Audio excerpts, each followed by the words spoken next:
In today's video, I'm going to teach you how to clear space for Microsoft Store. If your main drive is getting full, one simple way to free up space is to change where new Microsoft Store apps are saved. This is especially helpful if you have a second drive with more available storage, because it lets future app installs go there instead of filling up your primary drive.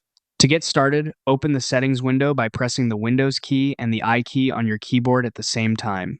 This shortcut is a quick way to jump straight into Windows settings without needing to search through the Start menu. Once Settings opens, click on System and then choose Storage. This section shows you how your storage is being used and gives you access to a few useful options for managing space more efficiently. Next, scroll down until you see Advanced Storage Settings. Expand that section and then click on Where New Content is Saved. This area controls the default save locations for different types of content in Windows, including apps. Now look for the option labeled New Apps Will Save To. Click the drop-down menu next to it and select your secondary drive.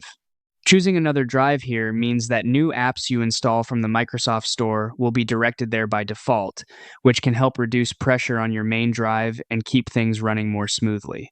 After selecting the drive you want to use, click Apply to save the change. Windows may take a moment to update the setting, so just give it a second if needed. That's all there is to it. From this point forward, new Microsoft Store apps should install to the drive you selected.